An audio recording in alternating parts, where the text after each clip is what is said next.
Why do you think they specifically targeted Muhammad? Have you ever been abducted? That video about the Pakistan girl, I don't get it. I don't know what happened. Tell me about it when we get in chat. I have no idea what it's about. Yeah. He killed so many women, he don't know how many. Is there one of these killers that you think is doing the lion's share of the killing? Yes. What are you name dropping? The Chicago Strangler? Wait, hold on. In today's episode, we are investigating the... Wait. Oh, damn, Tommy. Did you make an error? Did you? Damn. Boy, don't know how to spell strangler. Nah, it's all good. I know you're trying to get that video out today, so you probably... In today's episode, we are investigating the infamous Chicago Strangler, a killer who some experts say has taken the lives of between 50 and 70 women over a nearly 2-decade period, making this person one of the most prolific serial killers in American history. The killer's MO seems to be this. He tends to hunt primarily black women, many of them who are sex workers, and he kills them by strangulation after he lures them into alleyways on the south and west sides of Chicago. The question right off the bat is this: why isn't this being discussed more? Because I'm guessing for many of you watching, this is your first time hearing of a guy who, to put it in perspective, may have killed 3 to 4 times more people than Jeffrey Dahmer. To properly dive into this, we assembled a cast of experts. First, Mike Hammond, a retired Chicago homicide detective who has put dozens of murderers behind bars in his career. Next, Thomas Hargrove, the founder of the Murder Accountability Project, an organization with the country's most complete accounting of unsolved murders. And Thomas is known as a guy that can algorithmically predict with a high degree of accuracy if a serial killer is in your city. Then we got Reverend Hood, a pastor and community leader who has built a network supporting survivors of strangler victims, and Reverend Hood claims to have sat face to face with the guy who is the primary suspect the most prolific. Next up, Rabbi Ben Yosef, a community activist demanding justice for the victims, who takes it upon himself to bring this to some of the murder sites. And finally, we even speak with a family member of a strangler victim and with Chicago citizens who live in the areas where the strangler strikes. Let's get to it. Marketing automation meets AI. I'm broke. ActiveCampaign combines an intelligent platform.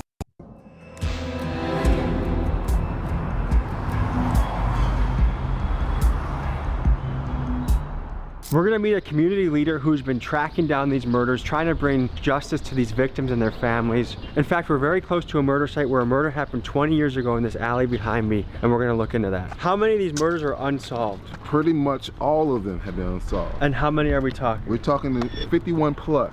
In 2004, Tamala Edwards was murdered right here in this alley. The killer strangled her, wrapped her up in a comforter that was then tightly bound with duct tape, and placed her in a garbage can, where she eventually was discovered.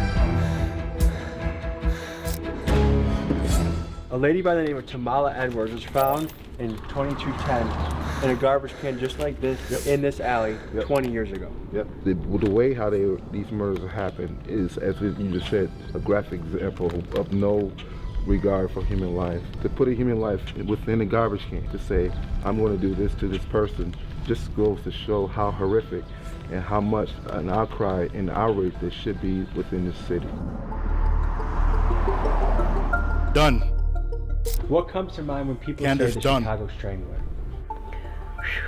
I think it's more than one. But we're going to have to talk after I We get our believe stream that down. it's more than one strangler. If you don't mind. I would have felt better if it was said mass murder, something to culminate that more than 51 women got killed. There's certainly not one.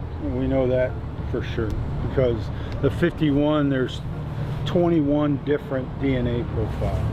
But it does sound like Jack the Ripper. Jack the Ripper from Detroit? Or Michigan? We found that the overwhelming majority of these homicides involved women who were strangled or asphyxiated, and their bodies were left out of doors, often in abandoned buildings, empty alleyways. I think something happens to wake that demon up that's in their cranium. And once that demon is woken up, then it goes on the bend of killing women. On the quest to build a profile of who this killer is, let's reference one of the most popular serial killer prediction frameworks, the McDonald Triad, created by psychiatrist John McDonald and used by famous serial killer hunters like Special Agent John Douglas. The 3 behaviors noted in this theory are obsessive fire setting, persistent bedwetting, and cruelty towards animals. Wait, hold on. This theory Hold on. Does any of you got any of this going on?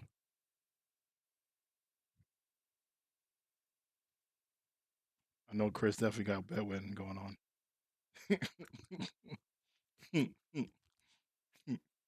It's pushed back by researchers, but what it hones in on is the question on everyone's mind, which is if we can determine the common factors of serial killers, will we be better able to stop and apprehend serial killers before they go too far? And they won't stop. So if I wet the bed, that means I'm gonna be a serial killer? Is that what it means? Until that being in their brains settle down. Her life matters, that there should be closure for her, and that she should not be silenced because of this, that the community should rally around her because her voice has been silenced. It's very strange to be in a location, the exact location that you know someone lost their life in a struggle. You can say whatever you want about her occupation, but she was another human living life, trying to make money and trying to provide. Yep. And to end up in a garbage can is such a horrific way to go. Disproportionately, these victims are sex workers or have a history of using illegal drugs.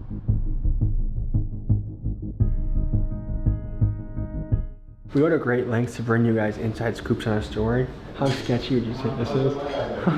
It's up there. Miguel, sketchy rating? 10.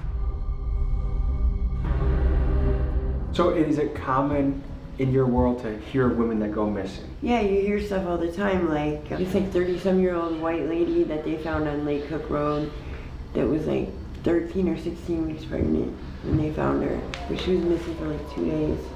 And then it was 2 weeks before that, somebody else was found near like 5th and Cicero. So I think it's a serial killer killing motherfuckers, right? Mm-hmm. I think they just don't be talking about it like that. People buy body parts and stuff coming up. People be finding by the river. That shit is normal. So it's like, how the fuck is that normal? He's got to be 45 to 65.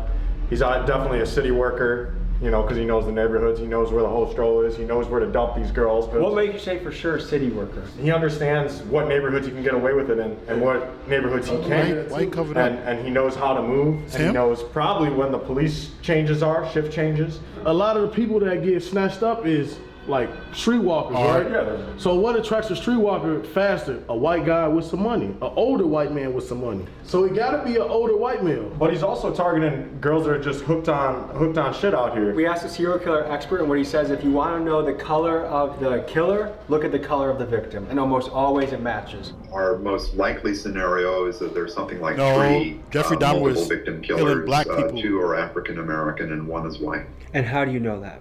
It's what the evidence suggests. One of the victims had DNA at her crime scene that was recovered, and it matched another sexual assault. The victim survived and described a man who had a mustache and apparently a fake Hispanic accent, but was definitely Caucasian.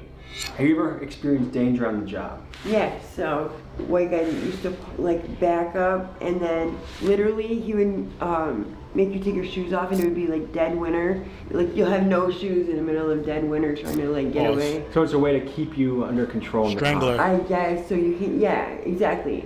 So most lately, the thing that a lot of people have been doing is having you get in the back seat, and there's like the child safety lock will be on, so you can't get out.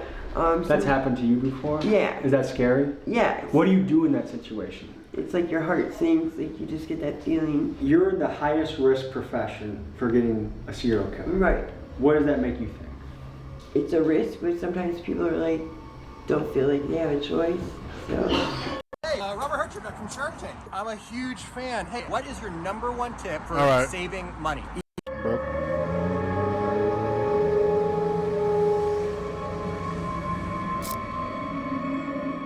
Just down the alley over there, Makaleva Williams was killed just down here. She was killed in 2004. Do you know anything about this particular killing or this particular victim? Yeah, I do. Pretty sad story. She was in foster care most of her young life. It's alleged she was sexually abused in foster care. She would come back up here to Chicago, and then she's an 18-year-old on her own, and you know, she starts in on the streets, you know. So many victims of sex trafficking, they left home. They were runaways who apparently thought that they had had enough.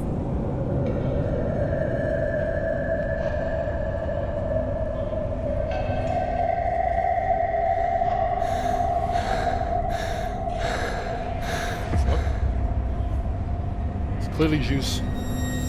So this was 20 years ago, so this building may have not... Yeah, this is much cleaner than it was then. This door was open, and she was actually found in a bag, like a duffel bag, like a laundry bag. Almost impossible, you'd think, looking at it, you get a body in there. Continue to fight for you and stand with you. And we'll do whatever I can to make sure your name is not forgotten. How do we bridge the gap that people want to work with police, people feel comfortable with police, police are more equipped to do their job? What do you guys think about some of those things? I don't think there's a disregard for activists such as myself to work with detectives. I do work with detectives and police on these issues. Will you be looked at as a snitch if you work with detectives and police? Could be, but the fact is my job is to bring justice. That's what we stand on. Let's talk about why Chicago is the perfect hunting grounds for a serial killer to lurk. The truth is, Chicago has an unacceptably low homicide clearance rate. And for reference, a clearance rate refers to the percentage of criminal cases that are solved. How would you rate the prosecutors are ass in finding the perp? I think you're always going to be the best.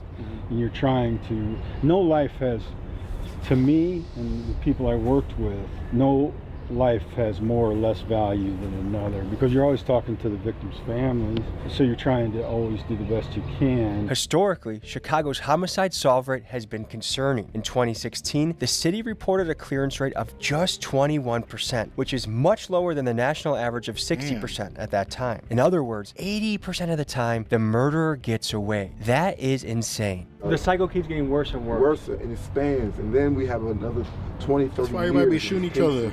Are not getting solved because of distrust. I don't see the Chicago Police Department doing anything really proactive, because policemen are just simply afraid that they're going to be prosecuted or thrown on a bus just for trying to do your job. 5,000 police investigations in Illinois are awaiting DNA test results. The backlog is huge, and today at a hearing, lawmakers demanded action on 50 unsolved strangulation cases that could be the work of a serial killer. My theory is this: the Chicago Strangler has been able to remain undetected for so long because he operated in a perfect storm. First, his victims. He targets women in poor communities working vulnerable jobs like sex work. Sadly, the people he kills don't seem to generate the same uproar that a brutal murder of a suburban lady would. Next, he kills in neighborhoods that already have high crime, thereby allowing his crimes to blend in better due to the police being overloaded with cases to work. And finally, these neighborhoods are places where police trust is quite low, which leads to a general lack of collaboration of citizens willing to work with police and give them helpful information to help solve the crime. What do you guys think in the comments? Have you ever been abducted? Yeah. What was that like? What happened? So I guess there was like 3 brothers, and one of them kidnapped me and brought me back to like this house. I guess they were selling drugs out of it because they had like the windows boarded up and, you know, nothing on the door or whatever. And literally kept me there. I was there 3 days, and just like the guy wouldn't leave, and I just had it, like I couldn't leave. Like I think I got McDonald's like one time. So he ended up leaving, and the door guy or person, whoever was working the spot, I literally just like threw the board and went flying. He started chasing me. There's like ice, middle of winter, no shoes, went flying down the alley. There was this car coming down the alley with this lady, and I'm like screaming like help me or whatever, and she just like kept going. They don't care, just leave the windows up. Like, We're gonna talk to family members of the victims. You know, this is potentially a very painful moment for a lot of these people. I know when my pop died, I didn't really confront the grief for a long time. And I was challenged by a mentor of mine to journal about it, write it down. And it was a very painful process, but it also was very healing, revisiting the memories. And I think it was a big step in the recovery process of losing somebody. So I'm honored that they're telling us their story, because a lot of news outlets have reached out to them and they're talking to us. So I appreciate that. We're gonna go and visit them, and we'll see you inside.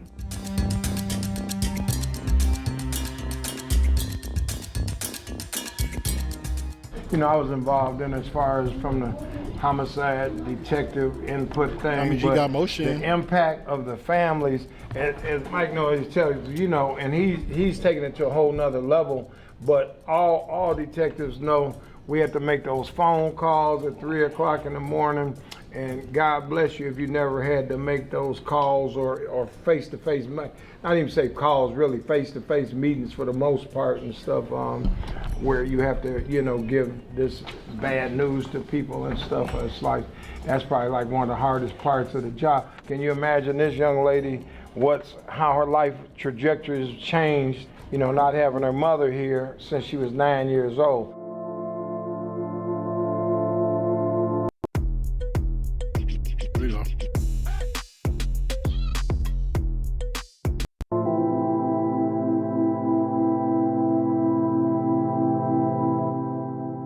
Well, my mother meant the world to me. I love and I really miss my mom. It's more so in the back of my mind because I really don't try to think about it because it's just too painful just knowing that it is someone out there possibly that's responsible for the death of my mom and also 50 other women.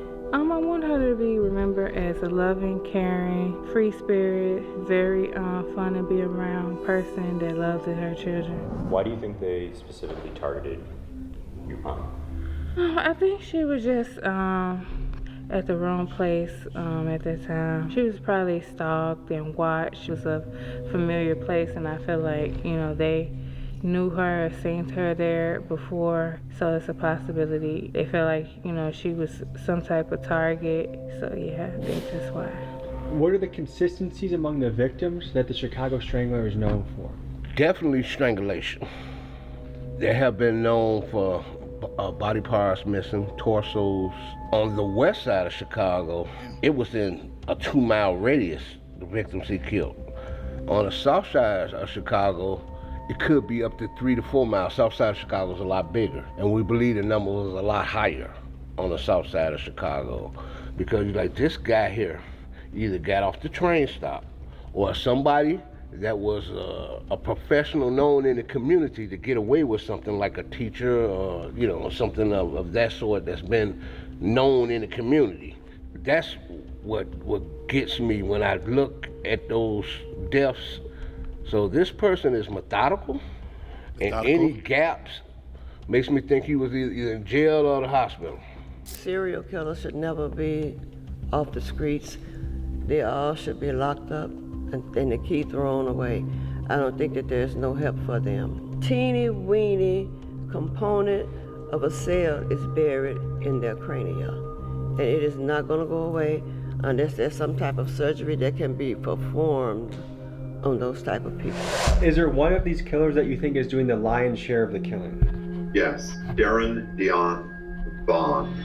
Darren Dion Van shocked the nation in 2014 when police arrested him for the murder of Africa Hardy in Hammond, Indiana. But what began as a single case quickly unfolded into something much darker. Van confessed to killing at least 6 more women, leading investigators to his victims' remains in abandoned homes across Gary, Indiana, thereby earning him the nickname of the Gary Strangler. But is it possible that Darren could also be the Chicago Strangler? In his confession, Van hinted that he had been killing for nearly 20 years and his style of killing matches with the MO of the Chicago Strangler. Many experts, like Thomas Hargrove, think that Darren could very well be responsible. Because many of the Chicago murders are near the train line, it's easy to imagine Darren boarding the train from Gary, getting out at a Chicago stop on the south and west sides, giving into his killing impulse, then returning home to Gary. What's more is in his confession interviews with the police, Van claims to have victims across multiple states.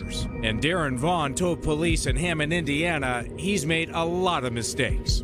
4 or 5 in California. How many in North Carolina? 1. And I ain't staying on. Texas, I think there's 2. At least 2 in Milwaukee. And there's 3 in Minnesota. I'll say about 7 in Detroit. How many in Chicago?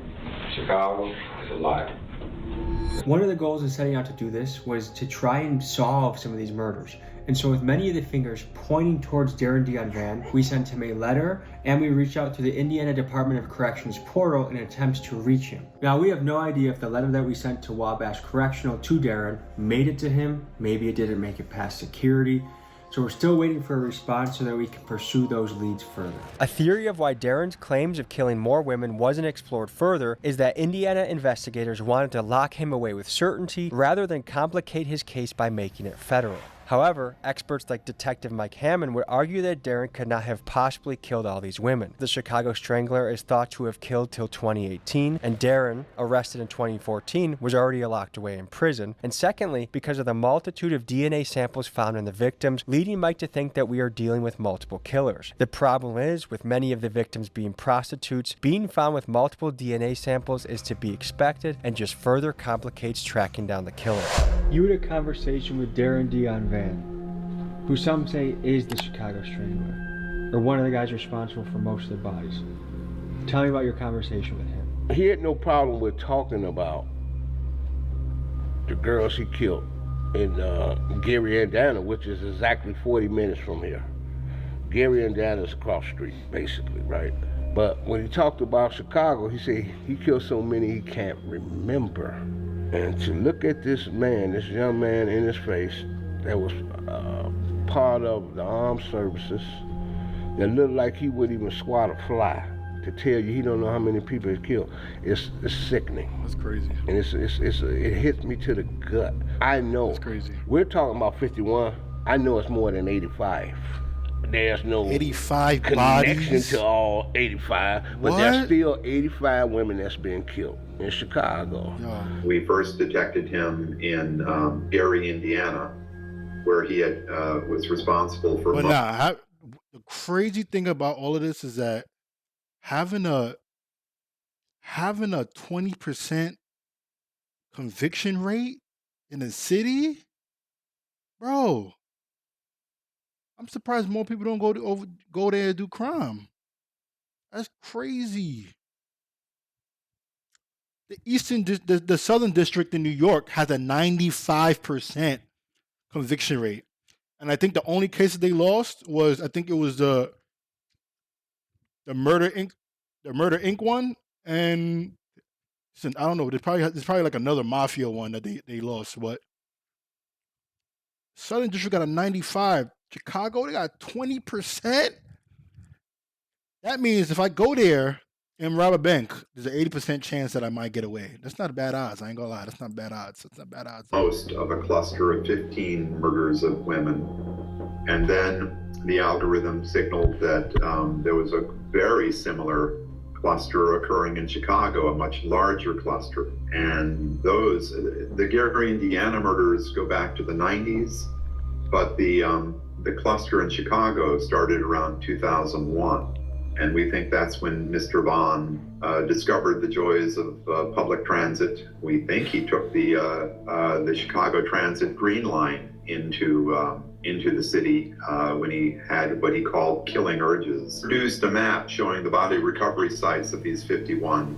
And you'll see a linear pattern of 9 or so victims that occurred right along the Green Line. He has been killing his whole adult life, and he has a difficult time establishing normal relations with women. He speaks to getting killing urges. In fact, you can see his confession at our website. When he gets killing urges, he can't afford his own home, so he was living with his brother and his brother's family. When he would get killing urges, he had to leave. He couldn't stay in the home and possibly harm members of his own family. So he would leave. He would walk around Gary, Indiana, or he would go further afoot. It was a very random murder. They were grabbed and usually killed close to where their bodies were found. Nothing very sophisticated in these murders, just opportunistic. How sure are you that Darren Dion Van has claimed lives in Chicago? Look at him straight in his eye. He's not lying. He killed so many women, he don't know how many. Now, do I think he killed all 51? No.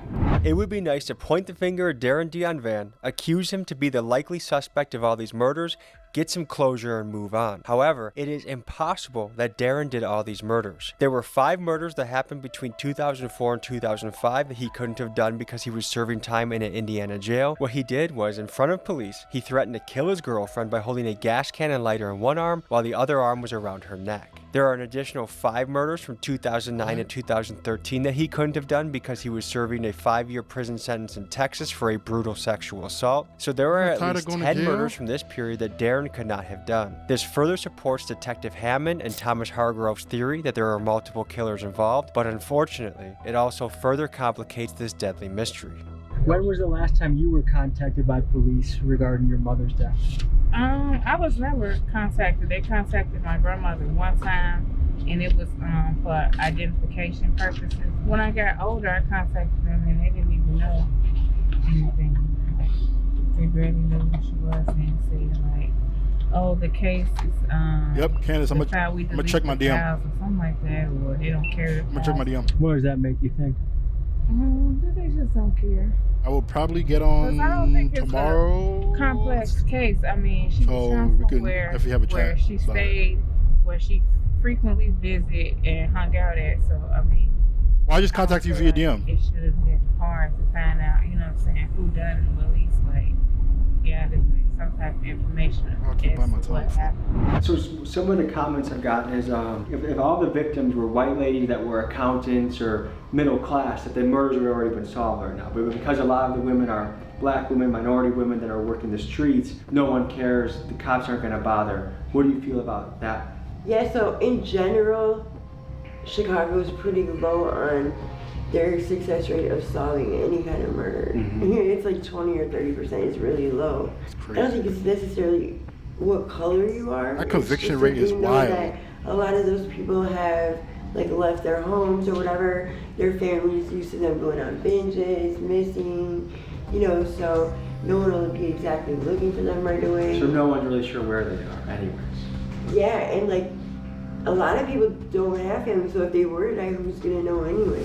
You ever thought that your mom was got by the Chicago Strangler?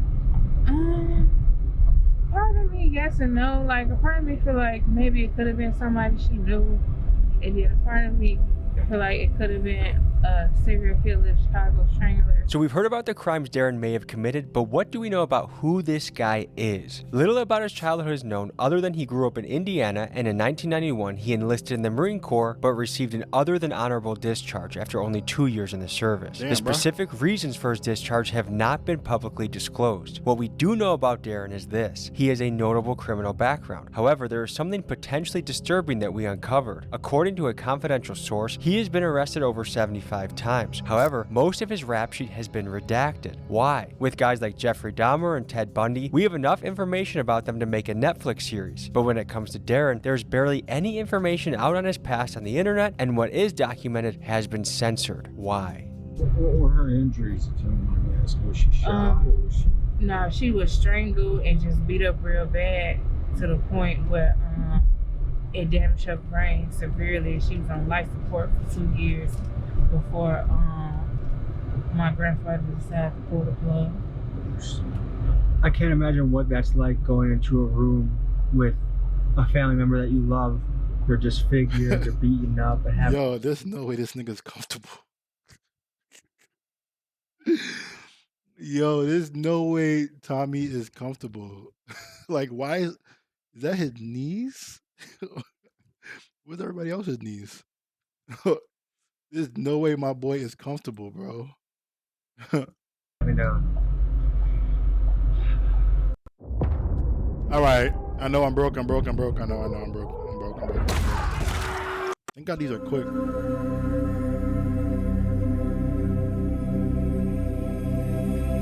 Oh, there was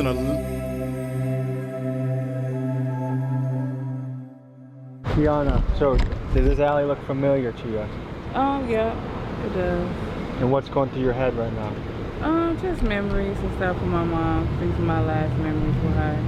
When we used to stay down here and go to the grocery store across the street. So you used to live close by? Yeah. Okay. I guess what's running through your guys' heads right now? So I'm looking from a cold case perspective. What year would have been? What year was it? 99. 99. Yeah. So, you know, several time ago. So much of this has changed. I can see now about 10 video cameras. Probably weren't here at the time.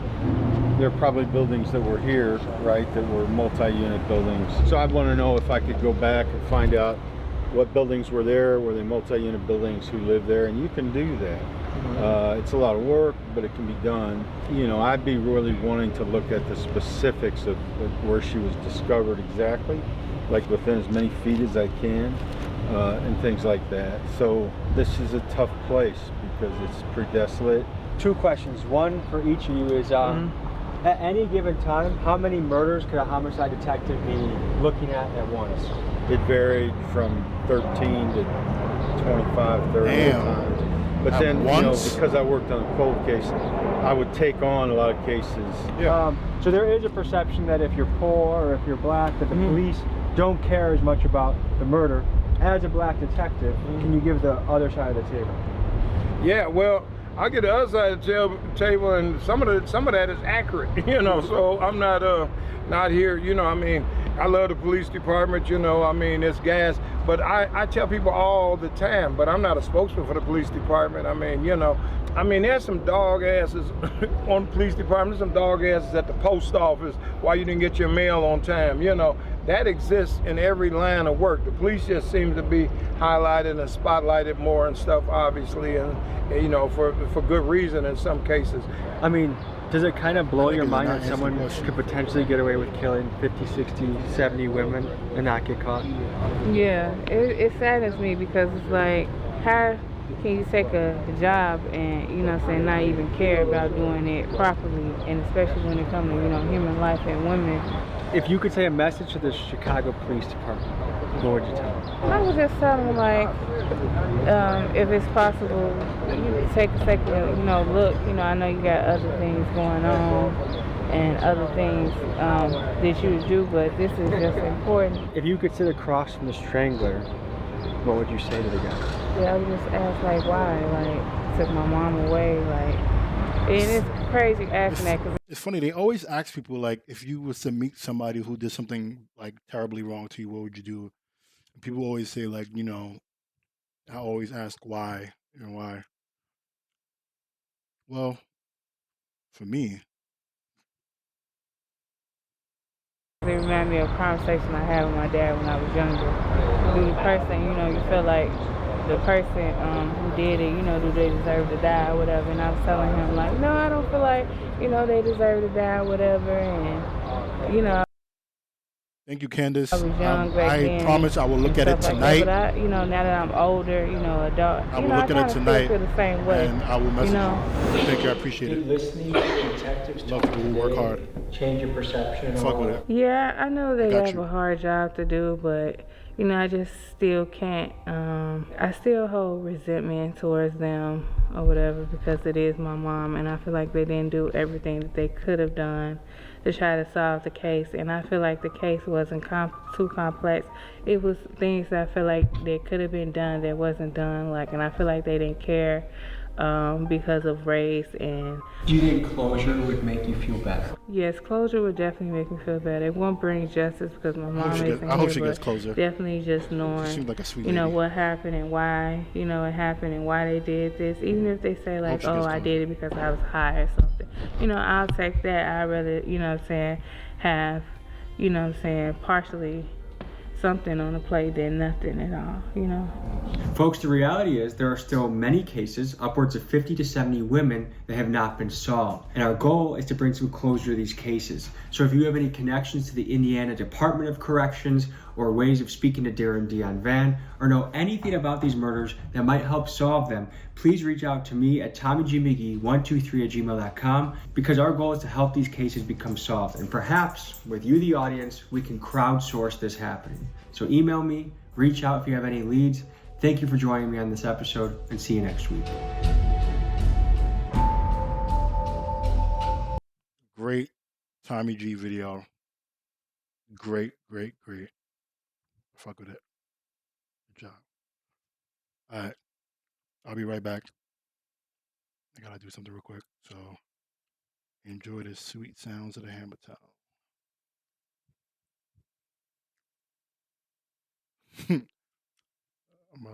Ironically, play some Kanye ironically. Still the GOAT.